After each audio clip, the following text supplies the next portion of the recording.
보통 우린 매너 좋고 상대방한테 잘 맞춰주는 사람을 매력적이라고 생각하잖아요. 당연히 그렇죠. 그게 일반적인 상식이니까요. 그런데 오늘 저희가 파헤쳐볼 이 권력 설계 이론이라는 건 완전 정반대의 주장을 하고 있어요. 오히려 제멋대로고 예측이 안 되는 태도가 상대를 확 사로잡는다고 하니까요. 특히 이 자료가 남성의 특정 태도가 여성에게 미치는 그 심리적 영향에 집중하고 있거든요. 그럼 첫 단추부터 한번 끼워보죠. 자료가 거의 선언처럼 시작하더라고요. 남자의 솔직 당당함이야말로 여자를 미치게 만드는 가장 강력한 페로몬이다. 근데 이 주장의 뿌리를 보니까 여성은 태생적으로 이미지 관리의 노예이자 달인이다라는 정말 대담한 전제가 깔려 있었어요. 24시간 내내 내가 남들한테 어떻게 보일까? 이걸 계산하면서 무의식적인 연기를 한다는 건데요. 네, 바로 그 연기라는 키워드가 전체를 관통하는 핵심 개념입니다. 근데 여기서 말하는 연기는 단순히 사회생활에 필요한 예의나 매너 이런 걸 뜻하는 게 아니에요. 이론은 훨씬 더 깊게 파고들어서 자신의 본성을 아예 덮어두는 가식의 영역으로 이걸 규정하고 있거든요. 생각해보니까 화장은 지우면 그만인데 내 본성을 가리는 그 가식이라는 화장은 24시간 내내 하고 있어야 되는 거잖아요. 얼마나 피곤할까? 이런 생각이 들더라고요. 그렇게 보니까 극도의 피로감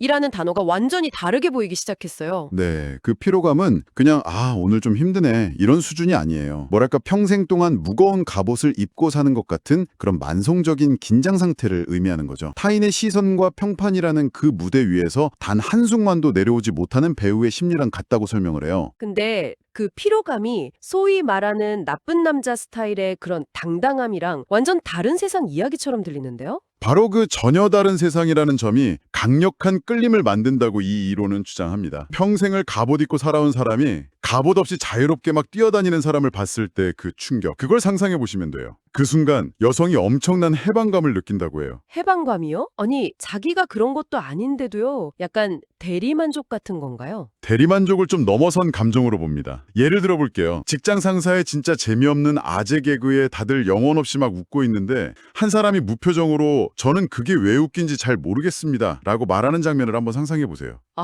상상만 해도 싸늘해지는데요. 그렇죠. 그 순간 그 사람 주변의 공기가 확 달라지잖아요. 모두가 암묵적으로 동의했던 그 연기의 규칙을 혼자만 거부한 거니까. 네. 그 모습을 보는 순간 다른 사람들은 잠시나마 억지로 웃어야 했던 자기 모습에서 해방되는 듯한 짜릿함을 느낀다는 겁니다.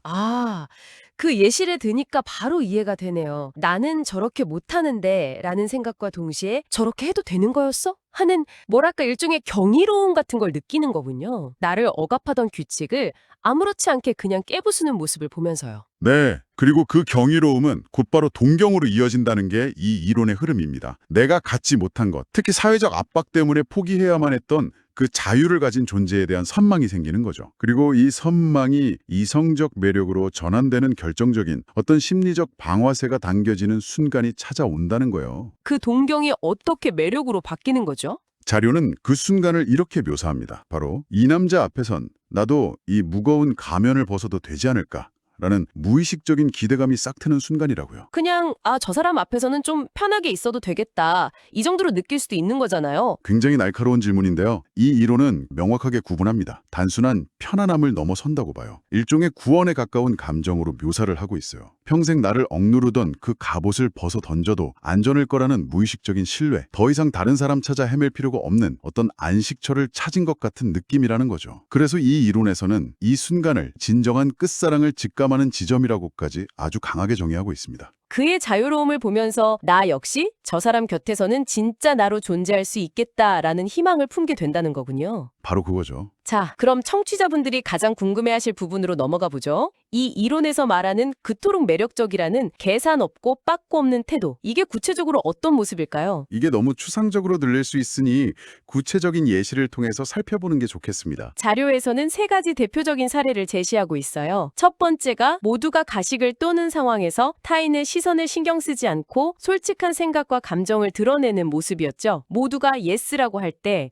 그게 대세를 거스르기 위한 반항 이런 게 아니라 정말 자기 기준에 따라서 노라고 말하는 그런 모습이요. 맞습니다. 그리고 두 번째는 성적 욕망을 숨기지 않고 당당하고 담백하게 드러내는 모습이에요. 근데 여기서 핵심은 담백하게라는 단어입니다. 상대를 불편하게 만드는 어떤 저급함이나 집착이 아니라 자기 욕망을 부끄러워하거나 죄책감을 느끼지 않는 그 당당함의 영역이라는 걸 강조하죠. 요즘 말로 하면 인스타용 모습이 아니라 필터 없는 쌩얼을 보여주는 거랑 비슷하다고 할까요? 딱 맞습니다. 모두가 완벽하게 꾸며진 피드만 보여주려고 애쓸 때 자기의 좀 지저분한 방이나 실패한 요리 같은 걸 유머러스하게 공개하는 사람한테 오히려 더 인간적인 매력을 느끼는 거랑 비슷한 심리일 수도 있겠어요. 네네, 정확합니다. 그리고 마지막 세 번째는 호불호가 확실해서 을처럼 비위를 맞추지 않는 모습, 상대 마음에 두려고 억지로 취향을 맞추거나 싫은 걸 좋다고 말하지 않는 태도. 이 세 가지 예시를 관통하는 단 하나의 키워드를 꼽자면 그건 바로 타인의 평가로부터의 자유입니다. 타인의 평가로부터의 자유. 그리고 이 이론이 아주 흥미로운 경고를 합니다. 남자가 속으로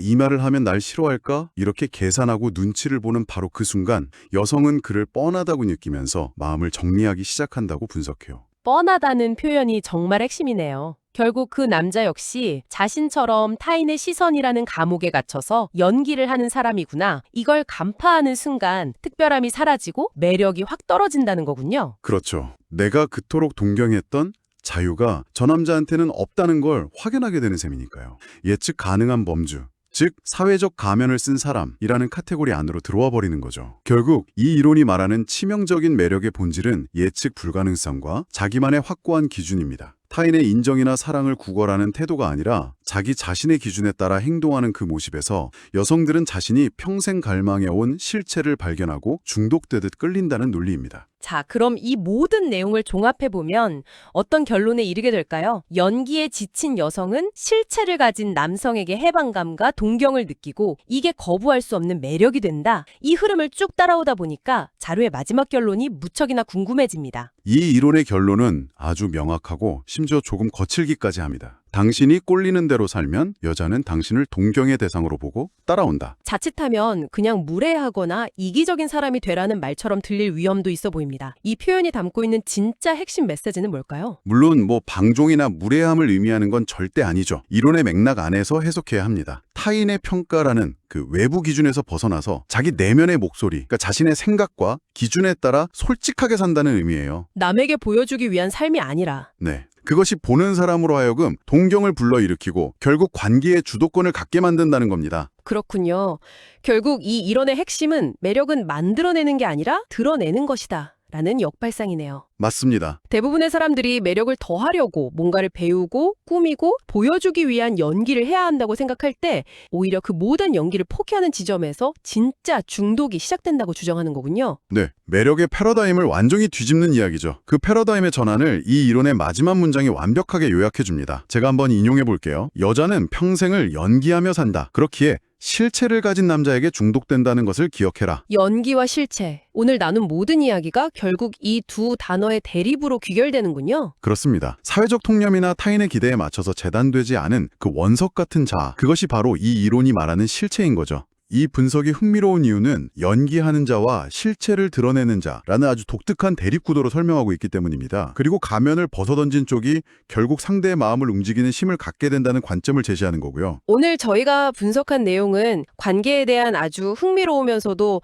어떤 면에서는 다소 극단적일 수 있는 하나의 관점이었습니다. 남성의 솔직함이 평생 이미지 관리에 지친 여성에게 예상치 못한 해방감을 주고 이게 강력한 매력과 동경으로 이어진다는 주장을 깊이 있게 살펴봤습니다. 네, 기존의 통념에 대해서 다시 한번 생각해볼 기회를 주는 그런 분석이었습니다. 이제 이 분석을 마무리하면서 한번 좀 곱씹어 보실 만한 질문을 던져드리고 싶습니다. 이 이론은 연기의 반대편에 있는 실체를 매력의 근원으로 봅니다. 그렇다면 당신의 관계에서 상대방의 그 무거운 가면을 벗게 만드는 당신만의 실체는 무엇이라고 생각하시나요? 그리고 더 나아가서 그 실체라는 것이 과연 이 이론에서 말하는 꾸밈없는 솔직함과 항상 같은 의미일까요? 아니면 당신만의 다른 형태를 가질 수도 있을까요?